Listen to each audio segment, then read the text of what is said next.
Hey everyone, it's Chris Ward, and welcome to Win the Hour, Win the Day. Today we have Noah Mittman on the show, and he is the guy that's going to help us get out of our own way when it comes to videos. I can't even wait to dive into this conversation. There's so much happening as far as social media and how you have to have videos out all the time and all this other stuff. So Noah's going to talk to us about how we can make our videos look more polished and professional without spending a bunch of money. Welcome to the show, Noah. Thank you so much for having me. Okay, Noah, let's just dive right in. Okay, first of all, let's start with the obvious. We need to be using videos. Is that correct? Yeah, Okay. video I think is just what people expect at this point with content, and it's video. If video isn't king, context is king, but video is right there as well. Okay, so we need to be using video. We need to be using it often. And also, really, I think too, the old style of having it all polished and highly produced and stuff, budget aside, that's not where the action's at. Is that correct? Yeah, I mean, you don't need to feel scared because you don't have the best equipment and you don't have, $10,000 in gear. You have a fantastic camera in your pocket right now called your phone. Okay. Okay. So we've got the phone. Now, I know this when I'm looking at other people and you're scrolling, and I've seen people all the time. They're like, oh my gosh, they're doing videos of things that, like, in the middle of the grocery aisle, if they're like somebody that focuses on nutrition or something. I think, oh my heavens, I would never think to do that. Right. So I think what the key thing is to stop thinking so much and to start shooting video. Is that correct? That's exactly right. Yeah. So kind of my mantra, and actually the title of my Facebook group as well, is to stop waiting and start creating. It is less about perfectionism. This is actually kind of dives right into, I have kind of three secrets or tips that I give to kind of make your videos look more professional without spending a bunch of money. And Okay, go ahead. that's really the first one, is that getting out of your own head and your own way on what you think things should look like is really important, because especially right now, we're in the middle of this global pandemic, for context, and Jimmy Fallon has been recording the Tonight Show from his house on his phone. And did you care? I didn't. Yeah. It's just fine. I learned so many lessons from that. I got to jump in. I tell you, the first time I saw, and I think he was the first one of like the big league players to do that. Right. And then he does it. And then he's got his kids drawing cartoons and holding it up. And suddenly now, here's my thinking. It's like, oh, well, now it looks too cute. Like now it's like, oh, why didn't I think of that? Why don't I have a toddler drawing pictures for me? Like, oh, that's the way to go. So it's like the new model. But it really was eye-opening to me that, he didn't have good lighting. And we all went through the hair pandemic, didn't have good hair. And then he's got kids interrupting him, which actually just exposed again that he's the gentle guy behind the scenes that you see in front of the camera. So really, that's what I didn't hear a thing he said. I just kept looking at all the, and then I think he was in a cabin somewhere where I would have been like, oh, there's clutter behind me, or I need a nicer place or a better background. Like I would have overthought that 7 ways to Sunday. Right. But he just put it out and he just kind of moved forward. And that's, I think that's really the key to like getting going is there are things you can control, but there's also just stuff that you can't control and you don't need to worry about because people care less about it than you think. I think a good rule for that is like, if you're 80% happy with, what you've set up and how it's looking and all that, don't worry about that extra 20% because it's going to take a ton of time to do and a ton of headache. And you really just need to get going on it. You really need to start. So I think that's the main thing is, use your phone. The other thing on this is that for gear, especially if you are thinking about a camera, honestly, unless you're going to spend over $1,000 on a camera, your phone is just fine. Because most of us we're on a payment plan and stuff, but we've invested close to $1,000 in our phone. So they've really worked a lot on the technology of the cameras, and it's really solid place to start. And again, even if it's a little bit janky or there's whatever going on quality wise, Jimmy Fallon has led the way, and just trust that and know that it's fine. And I think most of us by now know the power of the iPhone. I think when we look for excuses is, oh, I need better audio, or I need better lighting, or I need a better selfie stick. And then this is just permission for distraction is, oh, okay, I'll order that. When that comes in, then I'll make a plan. So that buys me another 2 weeks to do whatever. Exactly. and then I even saw, speaking of Jimmy Fallon, hey, Jimmy, are you listening? We could have you on the show. Then it's speaking of him, one day he's just walking down the street with his wife talking about how they met, and it's just a selfie stick in him. So I think it really is, again, talking about overthinking it. And I know it, and I've seen people, one time I saw one of my, for lack of a better word, she was like a mentor to me. And she did this little thing while she was driving through McDonald's, because she had this big event that day, and she was making a joke of saying, okay, this is how I prepare for big events, and she's getting some awful McDonald's breakfast. So it was very humorous and very funny. And like, I would have been like, oh my gosh, like I would have overthought, where's the background? What will I say? Like, I just would have, I get the camera part, but I would have overthought the content and the visuals. Yeah. And unless I'm somewhere really good, I just would have overthought it. So that's perfect. That leads me into another kind of tip on how to easily make your stuff more professional looking without really doing much of anything.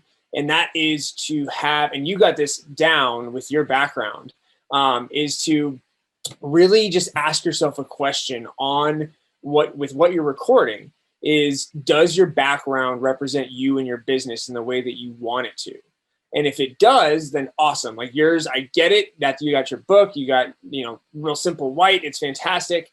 And if it doesn't, then what can you bring or put on the wall or like move to a different room to make it actually, put some art up, make it express who you are and what you care about a little bit more.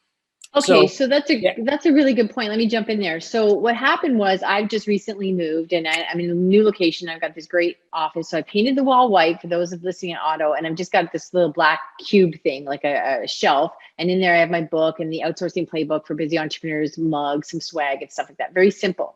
Exactly. And now I appreciate your compliment, Noah, but at the same time, I sometimes get jealous when I look at other people and they've got a whole room and bookshelves, and I think, oh, I love my office, but then I think, oh, is there enough fabric and texture and interest behind me where other people have more interesting things? So you're complimenting me on the simplicity, and I'm thinking, is there lights I can have or whatever? So I think we, how many times can I say this? I keep thinking we just overthink everything. Right. Yeah, exactly.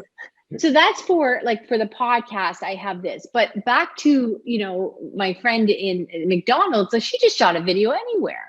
Right. And in fact, then it makes it more interesting because you're trying to figure out where is she, and there's different locations. So that's another thing, is sometimes I get over organized and then I just shoot them the same location all the time. Which is fine, because the other thing I'll say on that is, if she's at McDonald's or she's somewhere else, it depends on the style of video that you're doing. Like if you're vlogging and just bringing somebody along for your day, great. If you're trying to deliver information and really teach something, which a lot of, my audience is course creators, you're trying to actually like educate people with your content. You don't actually want too much in the background that's distracting. Oh, you can have like my background has a lot going on. I'm actually at my mom's house right now. She's watching the kids, and that's fine. But like having minimal distractions, really being able to focus on your message is the main thing. So it's good to like change up locations, but again, you have that simple background that kind of that it's like home base that they know with your content. They know they're coming to see this. They know that, it's like any of the, take Philip DeFranco on YouTube. He has his studio, he has his place where he kind of does his show, and we all are comfortable with that. So the main thing again is, yes, make it interesting, but don't make it so crazy that it's taking away from your message, because your message is really what you need. Yeah. And I guess at the end of the day, if your content's good, right, then your content's good, right? And so then we always make excuses. I do anyhow. I'll say, oh, well, that's Jimmy Fallon, so everybody's going to watch him because he's funny and his content's good. Or, oh, that's this big influencer, so it's okay that he does his podcast in his car, which I would never in a million years do, and have no interest in doing, right? But I guess that's it. We're always making excuses why we're just looking at not shiny object syndrome, but I call it shiny distraction syndrome. Ooh, shiny syndrome, yeah. Yeah, just like, oh, well, he gets a free pass because of whatever. So, okay, if the content's good, then the content's good, and Correct. people will forgive everything else, and just get it done and get it out. That's the main thing, I think, is, all of this stuff is extra. Like, really, you can set up anywhere that you want. And if you're feeling good and professional about it, and you're like, your energy's there and your message is there, then you're going to be able to build an audience. All the other stuff is extras. But the main thing to think about, again, with your background is like, is anything distracting, and does it represent me in a way that I want? Like, if you have your garage behind you, it's probably not going to be the best setup. Yeah. And you know what? I was in this little cottage for a couple of years because I was in transition, and it was a cute little place, but let's emphasize the word little. So I did not have a lot of space. And so when I was, let's say, pitching somebody to be on their podcast, because I do a lot of podcasts, what I did is I stood in front of my computer and I actually used their website or podcast as my screen, is on my screen. It filled my screen and had them over my shoulder showing like, hey, I was just looking at your stuff. So when I was lacking space and room, I just put whatever I wanted on my computer and stood in front of it. Yeah, exactly right. Okay. Just getting a little bit creative. That's all it is. I mean, that's all anything is. That's what Jimmy Fallon was doing. He was just getting creative with his situation. And that's always, I think, appreciated by an audience. And that's like them, they can be impressed with your ability to kind of think on the fly. Fabulous. Okay, tell us some other things that you see out there that we're either doing wrong or overthinking, or we could do better. 100%. So this is the third and final tip to kind of easily make your videos a little bit better without spending money. And that is to focus on your lighting. So a lot of times I see people in less lit situations, or they kind of blend in with their background. The way that you can fix it, even just at home, is take a lamp from your house and put it behind and above where your camera is set up when you're filming. And that just kind of puts a little bit of light on your face and helps you pop out from the background. And that does a world of difference, especially starting out. I think that's really important, and we don't have to be, an expert in lighting, because I know for me, I am passionate about my standing desk. Love it for so many reasons. So what happens is I have my standing desk here, and then I have a couple of lights and stuff for different purposes. And because I'm using my standing desk and I'm standing tall, my lights had to be taller and taller, and it wasn't working out. And I was starting to buy more lights and trying to figure it out. And then I just realized, oh my heavens, I had one on behind my desk, behind my computer, where you're right, behind the camera, and it just leans over and shines down on me. So I went from 3 lights to 1, and it was far more flattering. I'm here to tell you, it reversed time about 12 years, because there were some days I was like, that's what a good light does. That's what a good light does. I was like, is it me? Am I aging dramatically? What's happening here? I look like one of those characters on Walt Disney where like things go bad for them and they start to age. I'm like, lighting is, if it goes the wrong way, it is not your friend. So what I'm here to tell you is buying more lighting is not the answer. Just play with it, move it around. And even simpler than that too, like if you have a situation or a setup where you can be kind of next to a window is an awesome source of light, and kind of a little tip to like make that even softer, because sometimes window light, if it's super sunny, is like really harsh. So if you have a white bed sheet, or even like a poster, presentation poster board that has like the tape on the sticky part on top, put that over your window, and it diffuses the light a little bit and just makes it really pretty and easy and not hard to look at. Right. Okay. So we are getting caught up in our own vanity, but we are human. So such is life, right? Like, yeah. So that's fine. Okay. Tell us. So those are really important tips. Now, but I'm sure you see stuff. Those are 3 great, big, broad strokes, but I'm sure you see more done wrong than done correctly. So just keep going, because this is really helpful stuff. Throw us another one. Let's see. Let's go a little bit to the actual like performance side of it. So the camera confidence, because that's a big problem that I see is people kind of, not only are they afraid of like the perfectionism, but like once that record button gets hit, everybody like freaks out. So there's a couple of things you can do to kind of help yourself be more confident and comfortable on camera. And I actually have a freebie that I give out as a guide on this as well. But the first one is to, instead of like thinking about while you're filming, and instead of thinking about like the entire audience of like faceless people that this could possibly go to, just focus on one person that you're trying to help. And ideally one person that you know, like a family member or a friend, somebody that you could really help with your stuff. If you want to heard, really like your favorite client, whatever it is, that's perfect. I love that. Have a photo of them even and print it out and put it next to your camera while you're filming. Because then you can literally just talk to them, and the energy that you're putting off to your audience will be like you're talking to a friend, which is exactly what it should be. And you're so right, because I think what happens too, I did this a lot in the beginning, is then you go into presentation mode because you're trying to, and you'll say things, you start saying global things like, you know, you and your team and everyone, and then you start trying to speak broader and broader because now you realize, oh, you may be doing this, maybe doing that, and you're just keeping expanding the audience, but you're not in front of 1,000 people. You were talking to one person at a time. Exactly. That's the hard thing is you really are talking to, even if you have a 100,000 person audience, you are when they watch it, you're talking to one person. Yeah, absolutely.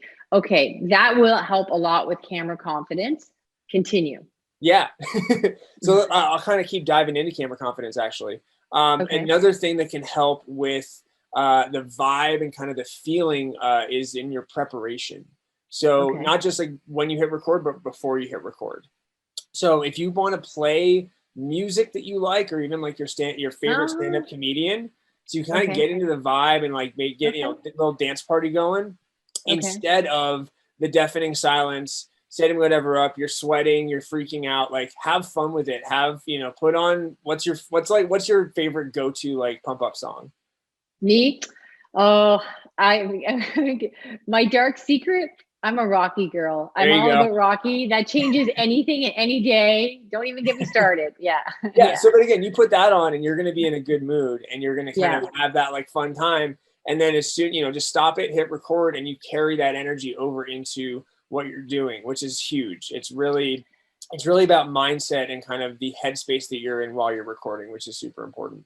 That's a good point, because I don't do that. I do believe in energy, and I do believe in making sure I try to be positive and in the right frame of mind, and we're going to have some fun and just talk to people. But I am racing in my head trying to figure out how am I going to say this in the shortest time possible and be effective. Right. So now I'm in thinking mode, which is, not fun, Chris. It's intellectual, get in your own way, Chris. Right. So that's a really super important point, because it just never occurred to me to do that. I've used that, like I've been in meetings where, let's say something I was in a meeting not too long ago and something was going off the tracks and the energy was, and I said, we need to take a break and we're going to come back in 5 minutes. And I did listen to music and I listened to a comedian for a few minutes and came back and said, okay, because there was a frustration and I needed to move forward with this and it needed to be fun and I needed to change my energy. So I believe in that power, but I wasn't tapping into that before I did a video. I mean, I think I'm high energy and people tell me all the time I'm fun, but I could still have more fun. You can always have more fun, right?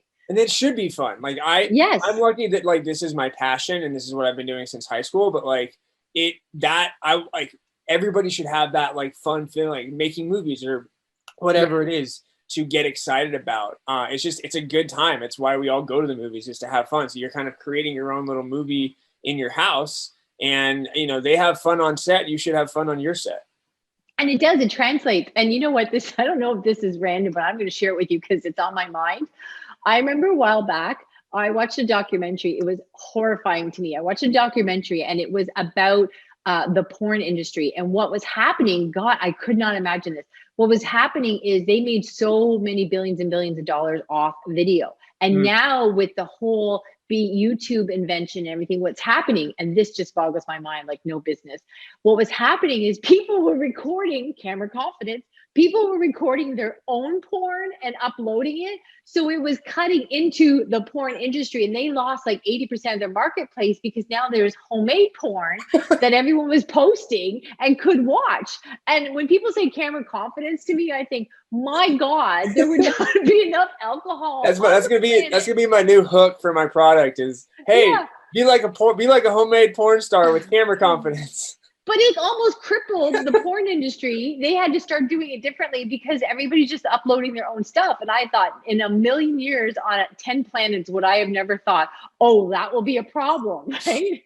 Right. Yeah. So there's a lot of people out there with way more camera confidence than I will ever possess. Okay. This is funny because this is actually a perfect lead into the next tip for camera confidence. Okay. Which is, if you absolutely cannot chill out and like have fun with it, have just the first time. I'm not saying every time, and this may be your thing or it may not be. I will say that. Okay. Take a shot or have a beer or have a glass of wine to kind of loosen you up a little bit. I'm not saying do it every time you record, but if having some sort of drink kind of gets you a little bit do what more, you got to do to get through the breaks night, through that first wall. Yeah, it kind of gets you going in that first time. Try not to shoot at 8:30 in the morning and try to control that wall because we don't want to hear you. And another thing I said. Yeah, exactly. Definitely, don't let it get out of hand. But hey, if that's what starts you actually recording and creating, then cheers from Noah. Gotcha. Okay. I think the last thing that kind of plays into both of them, with both making it look professional and making you more confident about it, is if you have, especially for courses, if you have content like pre-written out that you want to talk about, you need the thing that's helped me a ton with both time efficiency and confidence is using a teleprompter. You can actually download a teleprompter app to your phone, and I write everything. For my content, I really script it out, other than like the podcast and stuff. So I really go deep and detailed with what I'm saying. So I literally just read it off of my teleprompter, and I looked at like this well-spoken, amazing, efficient and professional guy. And I'm really just reading it with a little bit more energy. It's a huge time saver. I would also add to that, because, sometimes you get caught up in the reading as well, or sometimes it's hard to write it like you're talking.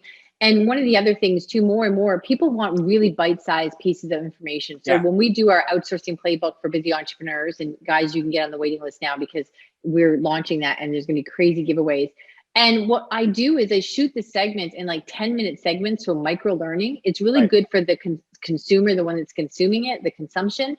But for me, then it's like, then you don't go off on a tangent saying, you start sidebar information and then you're like, did I already say that or whatever? Yeah, exactly. So keeps it tighter when it's shorter. And that way you can just have some bullet points. And if you do digress and go off the rails, you're going off the rails for like 2 minutes, not whatever, right? Exactly. And I mean, that really helps even for, for say like social media posting, like for Instagram or TikTok, where you have to do 60 seconds or less. I've literally written a script and it's like, a minute and 10 seconds. And I'm like, okay, I got to cut 10 seconds out of this. And that really gets you to be a more effective creator with, having a plan. Yeah, that's a great point. And again, if I can add to that, what I would say is I'm comfortable speaking off the fly once I know my main points. And what we do is when I shoot my video, then we get that transcribed and we turn that into a post. See, that's a good point. That's a good tip. Is using the tools to kind of make different styles of content off of what you're doing. I love that. Yeah, that's awesome. Super cool. Noah, it's been a pleasure talking to you. We could have you coming back on Thursdays. Yeah, right. All right. So where can people find you? Totally. So my big kind of push and presence right now is on Facebook. I have a group there that kind of gets you into my world, even gets you on my email list if you want. It's called Stop Waiting and Start Creating Video Content. Great name. Okay. Yeah. And that's another thing, having kind of when you do make stuff for social, having kind of a call to action or like the result that people are wanting is a really great way to start. Yeah, fabulous. Yeah. Noah, it's been a pleasure. These were very valid points, and I enjoyed it very much. Everyone else, until the next episode, Thank you very much. Thanks again, Noah. Thank you so much.